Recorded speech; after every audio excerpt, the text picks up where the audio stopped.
What's up, you guys? Welcome to today's video. As you can tell by the title, we're going to be talking about the top 5 kindest COs that I have encountered in my life. Now, that's not typically a word that I use when I talk about prison or prison reform or correctional officers, but I realized that I have met some good COs along the way, and they deserve recognition and they deserve this video. So I want to always be fair to both sides. So that's what today's video is going to be.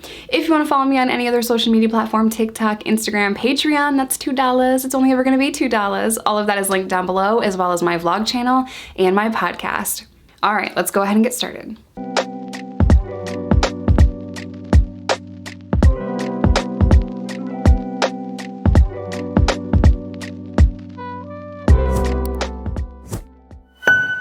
Number 1, I was serving time in New York and I was young. I was about 18 years old, and this officer had kind of built a rapport with me, and he went out of his way to ask the inmates how they were doing. You know, he would come up to my table quite often and he'd ask what we're doing or how we're doing, or if someone was drawing a picture, he would take time out of his day to come over and look at the picture, or praise someone for reading or learning how to do something or drawing a picture.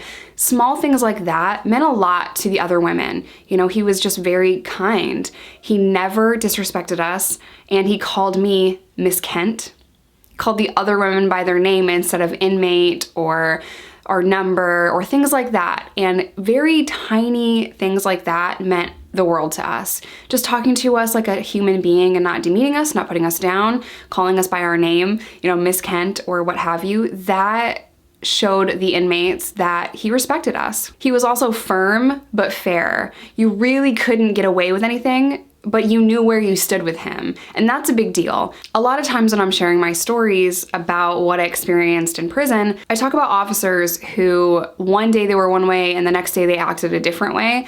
We're all human beings, so I, of course, understand that if you're having a bad day or you had a bad night at home or whatever, you're gonna be, you know, in some type of mood the next day at your job. But it's very important when we're talking about prison that corrections officers don't take that out on the inmates. And he never did that, you know, never. He was always upbeat, he was always respectful. So I had kind of built up, like I said, a little rapport with him, and I respected him. Now that is a bold statement because I was 18 years old. So when I tell you that I respected an officer, that's huge, because at 18, you couldn't tell me anything. I didn't respect anybody, barely respected myself. So I did have respect for him though. And one day I'm just sitting on the stairs and he comes up to me and he goes, "Miss Kent, how much money did you make as a dealer?" And I said, "A lot." And he goes, No, give me a number. How much money did you make the last month that you were on the street?" I gave him a number and he goes, "Dang, that's half my salary. You made it in a month." And I said, "Yeah." And he goes, "How fast did you lose it?" I thought about it for a second and I said, "In the blink of an eye." And he said, "Well, easy come, easy go, right?"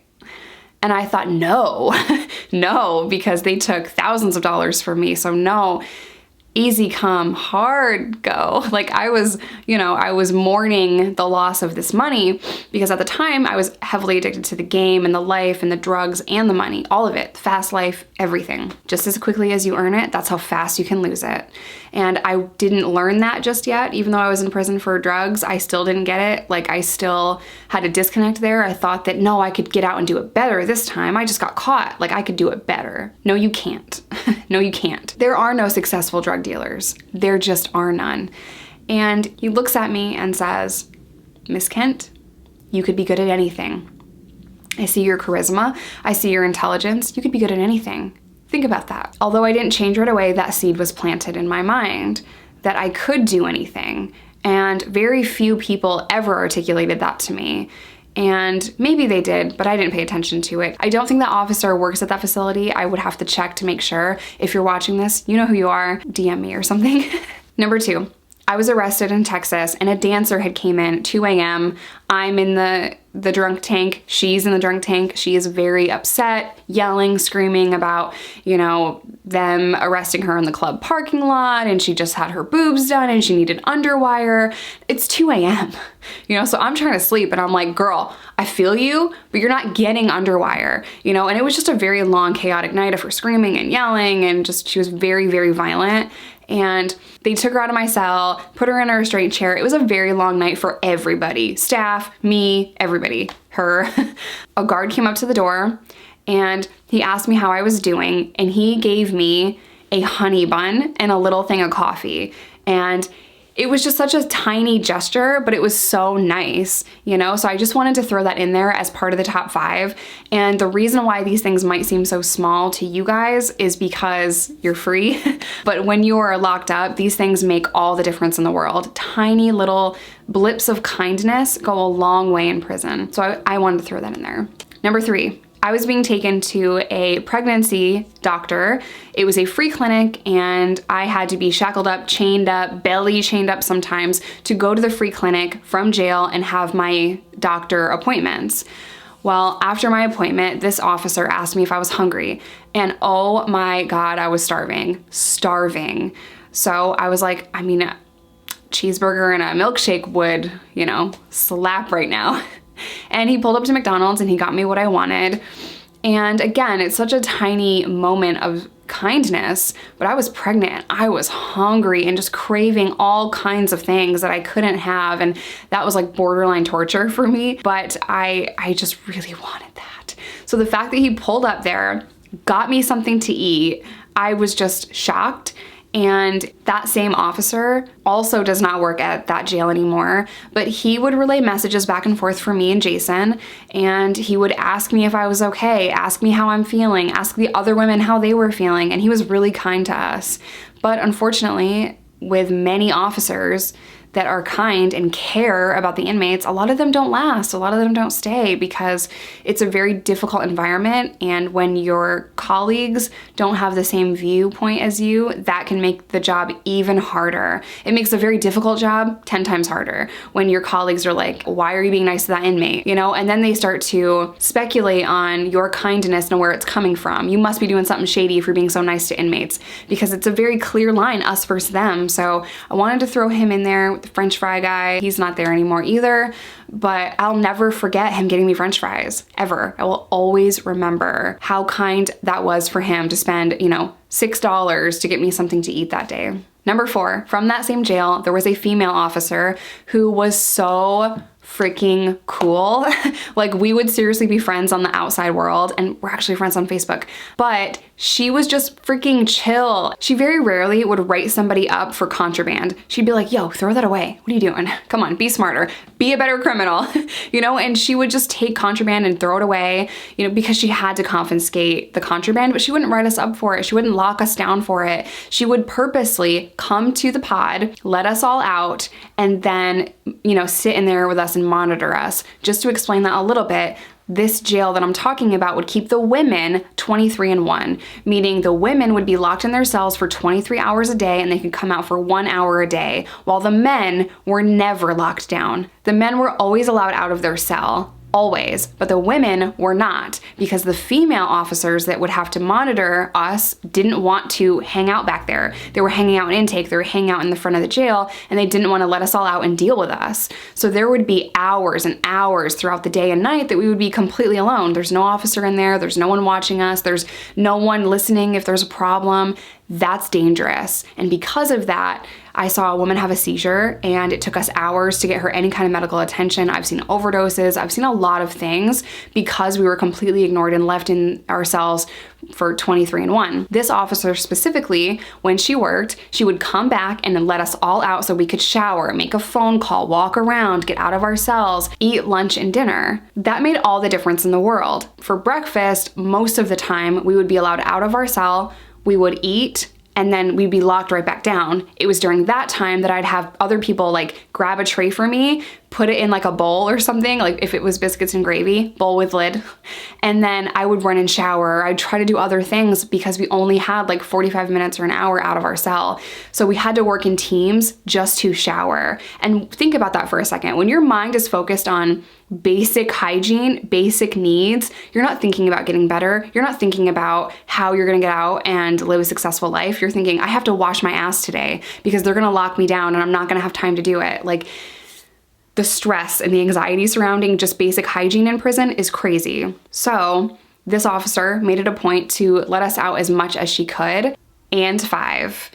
These 2 officers that I'm about to tell you about, I met and kind of talked to for the first time on the same day. So I went into active labor at 4 a.m. and I was left in active labor until 7:30 or 8 until shift change, because the night shift said, "You're fine, Kent. We'll call an ambulance in the morning." They didn't want to deal with it. So they left me in the infirmary sitting in a wheelchair for hours. I was terrified, scared to death. I was trying not to scream out in pain because the contractions kept getting worse and worse and more painful and more difficult, and I was just in excruciating pain. But for some reason I was trying not to like be dramatic because I didn't want to be that person. And I'm saying that disgusted with that idea and that concept because I was in freaking labor. I was having a child, but I was also going through the trauma that caused my PTSD. So while I didn't want to scream out and cause a scene, I fucking should have. I should have, but I was scared. So scared that I didn't even want to admit to myself what was happening. You know, so scared that I didn't want to acknowledge that I was even having a baby because that's how terrified I was. And that's so hard to explain. I can't really explain other than that. But around 7:30 or 8, whenever they had got count done, 2 officers came in to help me get to an ambulance. A male officer from the male side of the prison and a female officer that I had known. Now, Wrightsville unit, there was men on one wall, women on the other, so we can't see them. But this male officer worked on the male side. And I had seen him passing in the hallway before, but I had never had any kind of rapport with him because he didn't work with us. But I had seen him on the compound. And the woman comes in, female correctional officer. She comes in and she goes, "Ooh, we're having a baby today. Okay, you're gonna be okay, everything's fine." I feel as though she saw the terror in my eyes, and she takes me out there and puts me in the ambulance. He gets in the ambulance, he's smiling, you know, he just had this kind energy surrounding him. He always was smiling every time I saw him pass in the hallway, and she was holding my hand in the ambulance. And at first I didn't remember that. At first, I didn't even recognize it in the ambulance. I didn't know that she was holding my hand because I'm in labor and there's, you know, paramedics around and they're asking me questions and I don't know what's happening. Like, I was in complete shock, but she was so nice to me. We get to the hospital. She tells the nurse and whoever greets us at the hospital, "She's in labor, move it, let's go, bring your stuff. You know, she's been in labor for hours, we need to get her hooked up, let's go, let's go, let's go. She wants an epidural." Like, she's telling them, "Move your ass, we're having a baby today." They take me back to the room and she looks in the bathroom of this hospital room and she goes, "Nope, this is dirty, bring someone in here to clean this. This is unacceptable." And she was like on my side. And I was afraid to look at Micah after she was born because I knew I'd fall in love with her, and I was afraid to fall in love with her and then lose her, and it was just such a heavy thing that I was going through. So I turned my head and I said, "I can't look at her." And that officer goes, "Girl, you better look at that baby." And I did, and of course I love her. And if you don't know my story, I now have full custody of my daughter. The male officer, while I was going into labor and they were checking everything, he was on my shoulder. He goes, "You know what? I feel like I'm good here. I'm gonna give y'all some room, give y'all some privacy. I'm not needed. I'm just gonna sit outside and wait outside the door." He knew that he didn't need to be there. I was not going to run anywhere. I was having a baby today. So I appreciated that because I was super uncomfortable with him being in the room. I mean, I was uncomfortable, period, but he recognized that and stepped outside. So that's why he makes the list, because he was very kind. And then after my daughter was born, I believe he brought me a drink and a cookie, although I didn't eat it because I just wanted to hold Micah, and I, for some reason, couldn't figure out how to like put her down and eat and sit up, and I was in excruciating pain and there was all kinds of stuff. I'm not gonna talk about the gore of that situation down there, but I was in a lot of pain. But I remember him bringing that to me. Those nice officers being there for me, it felt like they were there for an hour and they were gone. And I know that they were there for much longer than that. They were there for their shift, I guess, but like when I was going through all of that stuff, having a baby and all of that, time moves differently when you have a baby.